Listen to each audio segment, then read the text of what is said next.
മലക്കോട്ടെ വാലിബൻ. അങ്ങനെ പടത്തിന്റെ റിവ്യൂ കാര്യങ്ങളൊക്കെ ഏകദേശം എല്ലാവരും അറിഞ്ഞു കാണും. ഇപ്പൊ നമുക്കിനി നോക്കാനുള്ള എന്തറിയോ, ഈ ഒരു സിനിമ ആദ്യ കളക്ഷൻ. ആദ്യ കളക്ഷൻ ഇപ്പൊ ലിയോയുടെ റെക്കോർഡ് ബ്രേക്ക് ചെയ്യുമെന്നാണ് അറിയേണ്ടത്.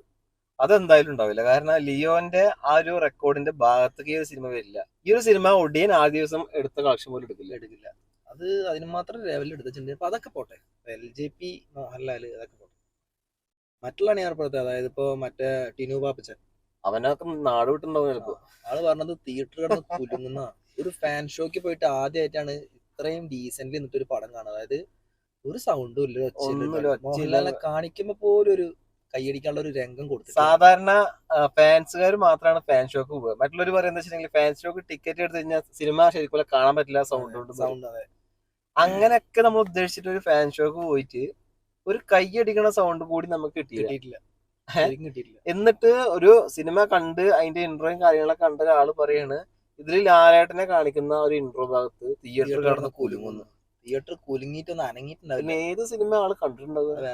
വേറെ ഏതെങ്കിലും സിനിമ കണ്ടിട്ടുണ്ടാവും, വലിയ മാസ സിനിമകൾ മോഹൻലാലിന്റെ. അത് കണ്ടിട്ടായിരിക്കും പറഞ്ഞിട്ടുണ്ടാവും. എനിക്ക് തോന്നിയ ഇന്റർവ്യൂല് ഇങ്ങനെ ഒരു സംസാരിക്കുമ്പോൾ മോഹൻലാൽ ഇങ്ങനെ നോക്കുന്നുണ്ട്, ഏത് സിനിമയുടെ കണ്ട് അങ്ങനെയല്ലേ കണ്ടെന്നുള്ളത്. കാരണം അത്ര ഹൈപ്പ് കൊടുക്കേണ്ട ഒരു ആവശ്യമില്ല. LJPന്റെ സിനിമ എന്താ, അയാളെ മുൻപത്തെ സിനിമ കണ്ടാ അറിയാം. മുൻപത്തെ സിനിമയാണെങ്കിലും ഈ ഒരു സിനിമയിൽ എന്താ കാര്യം വ്യക്തമായിട്ട് മനസ്സിലാവുന്നുണ്ട്. ആകെ സെറ്റായത് ഛായാഗ്രഹണം നല്ലായിരുന്നു. അയാൾക്ക് പറ്റിയ പണി ശരിക്കും പറയണെങ്കിലേ നല്ല നല്ല ഫ്രെയിംസും കാര്യങ്ങളൊക്കെ ഇങ്ങനെ ഫോട്ടോ എടുത്തിട്ട് അയാൾക്ക് അയാളുടെ കഴിവ് പ്രകടിപ്പിക്കുക. അയാളൊരു സോഷ്യൽ മീഡിയ അക്കൗണ്ട് തുടങ്ങിയിട്ട് അതിലൂടെ ഇങ്ങനെ വിടുക. അപ്പൊ ആളുകൾ പ്രശംസിക്കും. നല്ലൊരു മൂല്യമുള്ളൊരു താരമായിട്ട്. അതെ, ശരിക്കും മോഹൻലാലിനെ ഇപ്പോഴത്തെ സിറ്റുവേഷനിൽ ഒന്നില്ലെങ്കിൽ ജിത്തു ജോസഫ് അല്ലെങ്കിൽ മിഥുൻ മാനുവൽ കയ്യിലാണ് ഇപ്പൊ കിട്ടിയിട്ടുണ്ടെങ്കിലുണ്ടോ പടം വമ്പ ഹിറ്റായിരുന്നു. ഇയാള് എന്ത് തേങ്ങ കാട്ടിച്ചു ഒരു പിടുത്തല്ല. മോഹൻലാൽ ഫാൻസിന്റെ കട്ട ഫാൻസാണ് കൂടണ കുറച്ച് ചെക്കന്മാര്. അവന്മാർക്കൊന്നും ഒന്നും പറയാൻ പറ്റില്ല. അവര് പറഞ്ഞു ഫസ്റ്റ് ഹാഫ് കഴിഞ്ഞപ്പോ അവര് പറഞ്ഞു സെക്കൻഡ് ഹാഫ് ചിലപ്പോ സെറ്റ് ആവുന്നു. എന്നാലും പ്രതീക്ഷയാണ്. ഓക്കെ, സെക്കൻഡ് ഹാഫിനും സെറ്റ് ആവും നോക്കിയപ്പോ സെക്കൻഡ് ഹാഫ് അതും മതി. പിന്നെ പോരാത്തതിന് ഈ ഒരു സിനിമ ഫാൻ ഷോ ഇടേണ്ട ആവശ്യമില്ല. പൊട്ടിക്കണ സാധനം, അതുപോലെ തന്നെ ഒരുപാട് അറിയാണ്ട് അടിച്ചോണ്ടിരിക്കുകയാണ്. എന്താ സംഭവം അങ്ങനെ കാര്യങ്ങളൊക്കെ അറേഞ്ച് ചെയ്ത് വന്നിട്ട് സിനിമ വിജയിച്ചാൽ മതി, ആവശ്യം തുടങ്ങാന്നുള്ള ലെവലിൽ വന്നിട്ട് തല ഇങ്ങനെ താഴ്ത്തിരിക്കേണ്ട ഒരു അവസ്ഥ ഉണ്ടല്ലോ. അത് വല്ലാത്തൊരവസ്ഥ തന്നെയാണ്. എന്തായാലും കളക്ഷന്റെ കാര്യത്തിൽ ഇതൊരു തീരുമാനമായി. കളക്ഷൻ ഒരു തരത്തിലും ഈ സിനിമ ബോക്സ് ഓഫീസിൽ ഒരു ചാലൻ ഉണ്ടാക്കില്ല. ഈ 2-3 ദിവസത്തെ ബുക്കിംഗ് കാര്യങ്ങളും കഴിഞ്ഞ് കഴിഞ്ഞാൽ പിന്നീട് ആളുകൾ കയറുമോ ഇല്ലേ എന്നുള്ളത് നമ്മൾ കണ്ടറിയേണ്ടത്. കാരണം നമ്മളൊരു സിനിമ കാണാൻ പോകുമ്പോൾ ഒരുപാട് ചെലവുണ്ട്. ടിക്കറ്റ് മാത്രമല്ല, ഇപ്പൊ ലോങ് ആണെങ്കിൽ എണ്ണ പൈസ, ചായ പൈസ, അങ്ങനെ അതിന്റെ ഉള്ളിൽ നിന്ന് വാങ്ങുന്ന ഫുഡിന്റെ പൈസ, അങ്ങനെ ഒരുപാട് ചെലവ് ഒരു സിനിമക്ക് വരുന്നുണ്ട്. ഇതൊക്കെ ചെലവാക്കിയിട്ട് പൈസ എല്ലാം ഉണ്ടാക്കാലോ.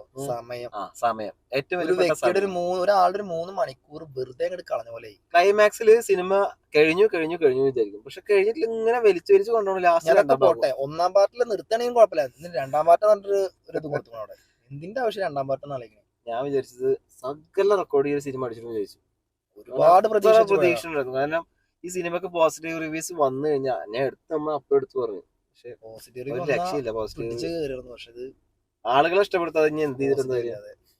അപ്പൊ എന്തായാലും ആരും തിയേറ്ററില്ല തൃപ്തിപ്പെട്ടിട്ടില്ല എന്ന് പറഞ്ഞാൽ 100% ഉറപ്പാണ്. അത് മാറ്റമില്ല. ഇപ്പൊ അടുത്തൊരു സിനിമ തന്നെ കാത്തിരിക്കേണ്ടി വരും അല്ലെ. നേരുന്ന സിനിമയുടെ ആ ഒരു വിജയത്തിന്റെ തിളക്കം കൂടി ഈ ഒരു സിനിമ നശിപ്പിക്കുവോ? ഇതിപ്പോ 100 കോടി കയറിയല്ലോ. അതിനിപ്പോ നോക്കേണ്ട ആവശ്യമില്ല. ആ പടം വിജയിച്ചു കഴിഞ്ഞു. അതിനെ നോക്കിയിട്ട് കാര്യമില്ല. വെറുതെ അല്ല ആശീർവാദ് ഇത് പ്രൊഡ്യൂസ് ചെയ്യുന്നത്. അത് ചിലപ്പോ കഥയായിട്ടപ്പോ തോന്നിയിട്ടുണ്ടാവും. സാധാരണ അംഗീകരിക്കാൻ ബുദ്ധിമുട്ടാണ്. അതാണ് ഈ ഒരു പടത്തിന്റെ മെയിനായിട്ട് തീം. എന്താണ് കഥ എന്ന് ഒരാൾക്കും വ്യക്തമായിട്ട് മനസ്സിലായില്ല. അതാണ് മെയിൻ പ്രശ്നം. അതന്നെ അയാളുടെ മെയിൻ പ്ലസ് പോയിന്റ്. അയാള് വന്ന് പറയണം ഇതാണ് ഞാൻ ഉദ്ദേശിച്ചത്. ഇനി 2 ദിവസം കഴിഞ്ഞിട്ട് ആളൊരു ഇന്റർവ്യൂ എന്നിട്ട് പറയണം ഞാൻ ഇന്നതാണ് ഈ സിനിമയിൽ പറയാൻ ഉദ്ദേശിച്ചത്, ഇതായിരുന്നു കഥ എന്ന് പറയുകയാണെങ്കിൽ ചിലപ്പോ നമുക്കത് ചിന്തിച്ചെടുത്താൽ ചിലപ്പോ അങ്ങനെയൊക്കെ ഉണ്ടായിരുന്നു ആളുടെ ബ്രില്യൻസ്. അല്ലാണ്ടൊന്നും പറ്റില്ല.